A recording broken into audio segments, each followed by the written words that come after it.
Sa umaga, tanghali at gabi po sa ating lahat dyan sa all over the world guys at sa kabuong mundo. Ito po yung ating updates for today na tungkol sa Kimpaw ganap. Bago natin pisahan yung ating intro guys ay gusto ko lamang po batiin yung mga tao dyan. Yung mga senior dyan, yung mga fans natin dyan. Maraming salamat po sa inyong lahat. Kaya heto na po, introduce natin ng ating intro. Pasok!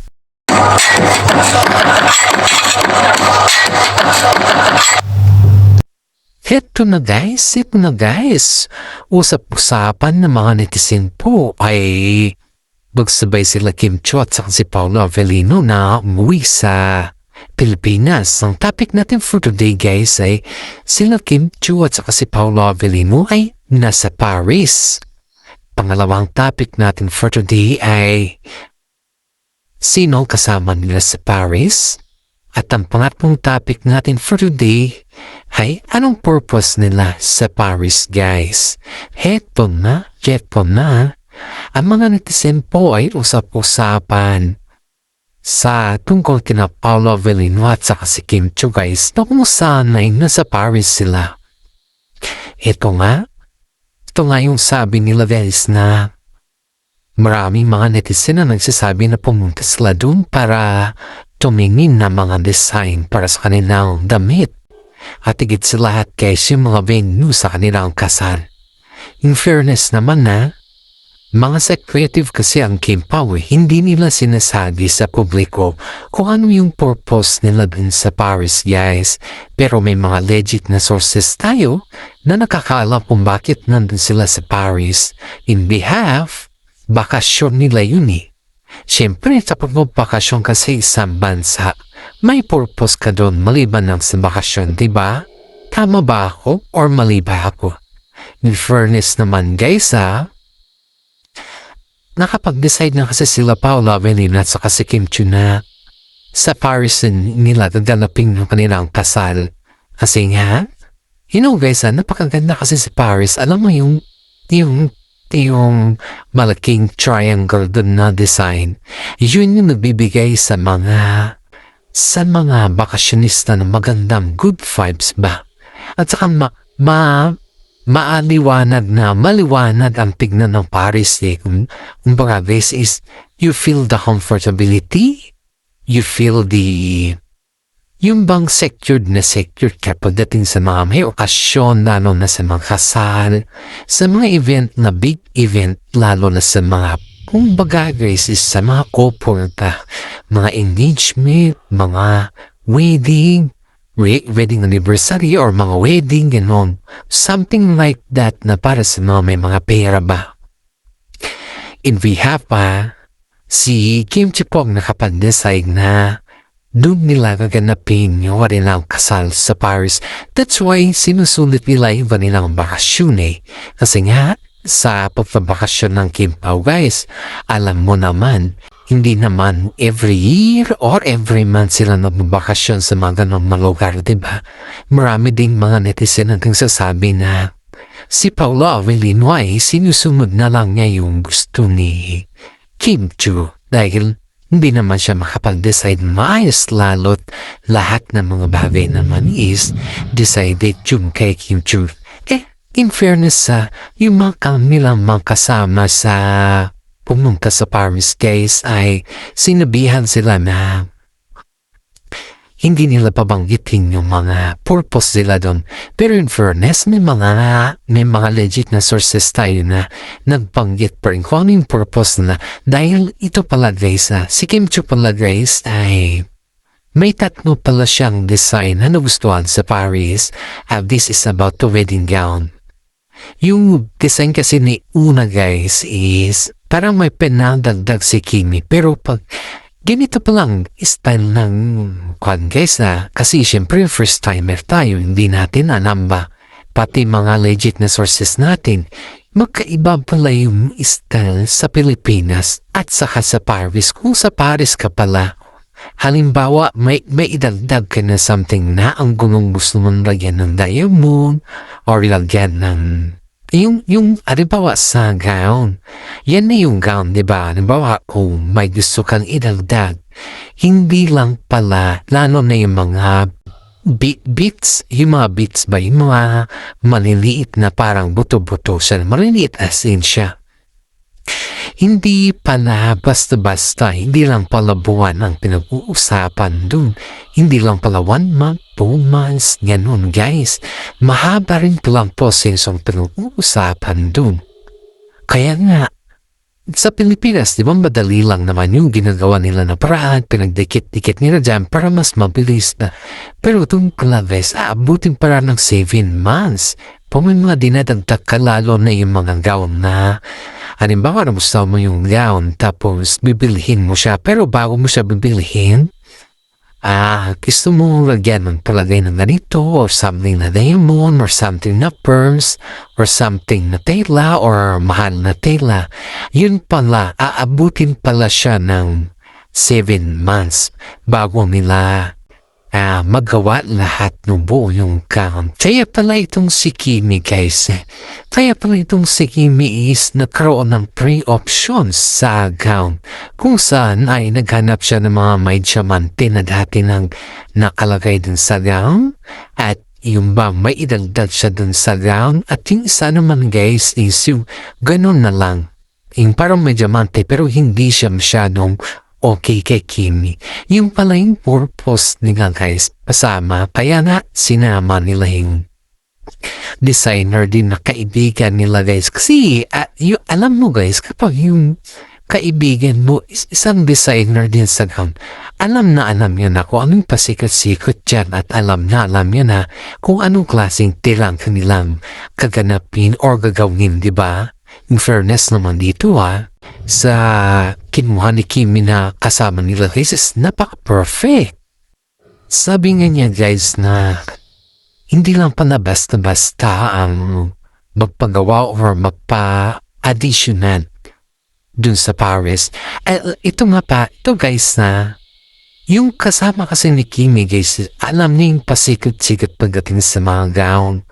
At higit sa lahat guys ay tinignan niya talaga yung tela. Kasi may mga tela kasi guys na pagdating pala sa kasal, syempre may mga tela pala na yung mainit. Yung bang madaling gamitin mo lang na one time tapos luluwag na siya. May mga tela din pala na kumbaga guys is yung pang one time gamit lang tapos wala na. Kaya ito guys, kasi nga gusto kasi ni Kimi is bibilhin niya yung gown. Para sa ganun is makikita niya yung remembrance niya sa kanyang kasal o pwede naman niyang iparenta. Ganun yun guys. Ganun kasi yung point ni Kimi. Kasi mas maganda pag ibilhin mo yung gown eh. Mas maganda rin pag yung ipagawa mo. At least yung ipaparenta mo. Nakikita mo pa yung gown na ginamit mo sa kasal, di ba? Maganda naman yung idea niya. Kaya nga guys ay kinuha nila yung kanilang kaibigan ni designer. Para sa ganon is makita nila kung anong yung husay nitong designer nito. In fairness naman dun sa damit ni Paolo Veneno guys ay lahat naman ng damit na trinay ni Paolo guys ay bali na bagay sa kanya. Pero may isang damit na nagustuhan ni Kimi na i-paired sana dun sa gown ni Kimi guys na pinapagawa pa lang sa niyan. At ito yung ating aabangan guys kasi yung designer din nila na kaibigan yung nag-choice din at tinanong kay Kimi kung approve siya. Normal approve si Kimi kasi lahat naman ng damit na babagi naman kay Paolo Avellino eh. Pero in fairness sa kay Paolo guys hindi man siya mahirap hanapan ng damit. Pag sa lalaki kasi guys madali lang. As long as nakasya, as long as na okay na at fit sa kanya, okay na yun eh. Kasi yung bride kasi yun yung magdala sa kasal, yun yung tinitingnan ng mga tao. In fairness kaya nga maraming mga netizen na magsasabi na proud sila kay Kimi dahil siya lahat nag-decide. At least alam niya. At least alam din niya kung paano decide pagdating sa future nila ni Paolo Avellino, diba? Heto na ang inaabangan ng lahat, guys. Malapit na yung uwian ng Kim Pao eh. Malapit na yung uwian ng Kim Pao. Pero ang ayuda guys ay inaabangan ng karamihan kasi ang pag-uwi nila dapat malalaman ng mga fans and mga kaibigan nila yung date and time ng kanilang pasal. Pero in fairness pa naman, sekreto lang to guys Sekreto lang para kila Kim at saka si Paolo Avellino dahil may isa kasi actress guys na it's not invited. And you know that one, kilala niya yan. Kasi nga, sa loob ng showbiz guys is tahimik siya. Ayun dito sa ating legit na sources hindi lang pala si Paolo Avellino ang binabangga nito guys. Marami pala pero dinedid malang nila kasi nga alam pala nila yung kanya ugali. Pero pag mabitag ka sa kanyang patibong, susungkitin ka talaga niya. Masisira talagang relasyon mo sa inyong partner. Yan yung mga sinasabi ng mga lahat ng mga lalaki din showbiz kasi ang galing niyang magsalita, ang galing niyang maglambing at higit sa lahat ay ang galing niyang imanipula yung utak mo. Ang sarap niyang makipag-usap sa'yo. Siyempre, halimbawa, ikaw naman yung alam mo na broken hearted ba? Pasok ka dun sa kanya, makukuha ka niya sa mga beautiful languages niya guys. May isang actor na nabiktima niya yung actor na yun guys is bihasa pa. Diba? Buti na lang agad naman trinap ni Kim Chiu yung eksenang ganun guys kasi at alam ni Kim Chiu yung kanyang kalakalan. Ito kasi si actress na to guys, parang gusto niya lang may easy money. Kumapit lang sa mga bagay na alam yung pinatipit. Yung bang pera lang ang pinag-uusapan at yung hindi talaga relasyon guys. Kumbaga lang is companionship lang siya na hindi relasyon. Kumbaga is pakinabangan niya na ganun lang yung kanyang gusto. Kaya itong si Kimi guys ay nakapag-decide na dito inviting para sa ganun medyo okay naman yung kanyang pakiramdam. At saka, syempre guys, pag kasal naman nila yung kasal moment nila yun, nakakaya naman namang invite sa mga tao. Hindi naman usambog na inviting, di ba? You know guys, itong maganda itong actress na to maganda siya. Wala kang, kumbaga guys, is para sa akin na maganda siya kasi halos nga marami naman nagsasabi na maganda siya Kasi ang mga boys nga na ang dami din mga boys na sa kanya. Ang katawan niya kasi guys is alagang-alaga siya.